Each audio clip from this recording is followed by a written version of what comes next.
So I've got a pair of these just to kind of take a look at really, and basically it's the Adidas Originals SL72 RS.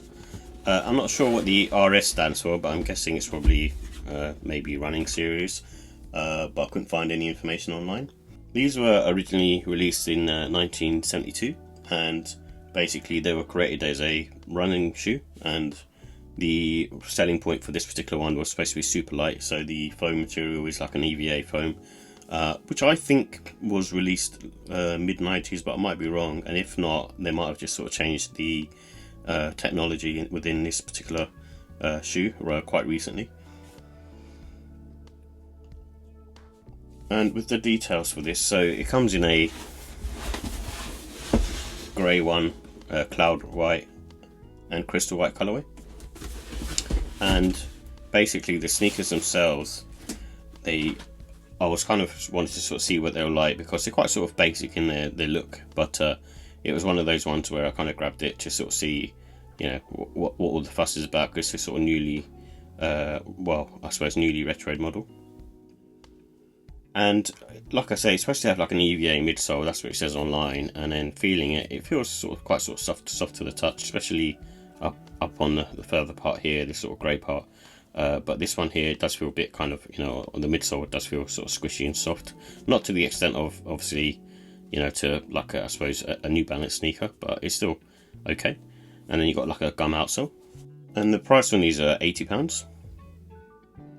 So with the comfort and sizing, I found that these are sort of quite firm on foot. They seem to be one of those ones where I guess it's just, you know, very much a 1972 type of shoe really. It's not giving you anything spectacular in terms of its comfort, and feels very kind of subpar really, in my opinion. And again, being a 70s sort of runner, it hasn't got very much support around the arch. It's very sort of flat-footed, which is kind of what the vibe was sort of back in those days. The technology hadn't moved on to that extent. And because of the sort of this sort of nylon-y mesh upper material and the suede on here, it's one of those ones where it's not really going to be too bad to sort of wear in, because there isn't much sort of issues. The only thing that will probably cause you a bit of an issue is the midsole itself being quite sort of rigid, but other than that, I'd say no wear in time. It's pretty flexible as a sneaker. And going true to size on these works, I went half size up just to kind of sort of see, because the Adidas trainers are a bit hit and miss with sizing. But with this one, I found that it's one of those ones where I think, you know, I could go true to size, but I just like going half size up just to give extra bit of space. But there's no reason why, you know, true to size should work. Obviously, it's a narrow silhouette, so if you have got like a really wide foot, then I'd suggest going up half size regardless. And this has got a sort of standard grip, kind of very much in the sort of 70s style really. It's got these sort of ridges, which is almost like a triangular type pattern on it, on, you know, on the outsole. It works okay, and it feels quite grippy, and that's mainly probably the material itself.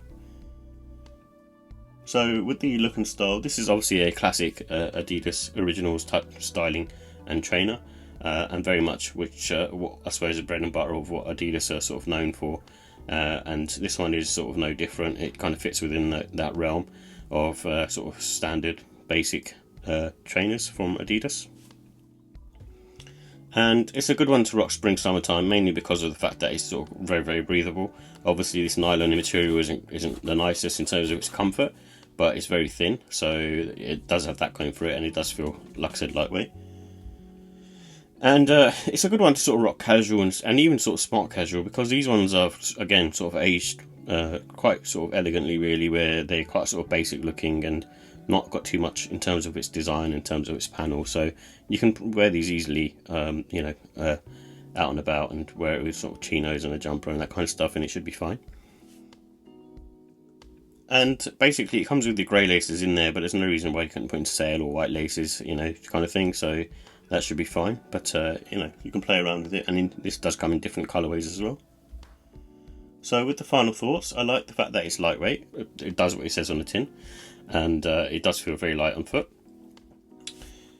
But the cons are, is like the comfort. For me, it's one of those things that I just find, you know, very sort of weird. It's kind of similar to a Reebok Club C or the Reebok Classic. I just don't get on with those types of trainers. It's me personally. I just don't like the way they feel. I think the MX1 is one of those ones where I probably find them a bit more comfortable than these types of trainers, but not to not to the extent where it's like a head and shoulders above, but it's still the most sort of tolerant, in terms of sort of tolerance that I can sort of take with trainers. So for me, even with this compared to an Air Max 1, I'd still choose an Air Max 1 to wear. This, just like I said, just feels really sort of firm and sort of quite sort of rock hard, really, not too much comfort. And I'm not a big fan of this nylon material. This is similar to the Nike Phoenix Waffle. They had that there as well, but it's quite sort of rough and probably not going to feel very comfortable on foot, in my opinion. But everyone's different. So with the look and style, I'm going to give it a 3. I just think it's very sort of mid, and I just want to see what the fuss is about, really. But for me, it's not one of those ones where I can see myself wearing, mainly because of the comfort, really. But the look's not too bad if you're looking for sort of this type of sort of 70s running shoe. And the comfort, I'm going to give it a 2. I just don't get on with like these types of trainers. Like I said, this falls in the same category as a Reebok Club C for me, and also a Reebok Classic, and a Puma Classic as well, a Puma Clyde or something like that ilk, where they're a bit too sort of firm for my foot. And the quality, I'd give that 3. Like I say, it's mainly the nylon material I'm just not happy with. I think the construction of the sneaker's done well, but it's a very basic shoe for £80, and choosing between this and a handball Spezial, I'd easily go for the handball. And the pricing, I'd give that a 4. I think, for £80, it's not too bad, but if I was on a budget, I'd probably stretch that a little bit more and buy a Nike Phoenix Waffle, because I think that's just a nicer sneaker in my opinion, and probably more comfortable than this. And overall, I'd give it a 3 out of 5. I think it's just a very sort of mid sneaker. It's not doing anything special. But if you're on a budget and need something which is kind of understated and not too aggressive looking, then obviously this is a good pair. But like I said, you're going to be sacrificing comfort based upon that, though.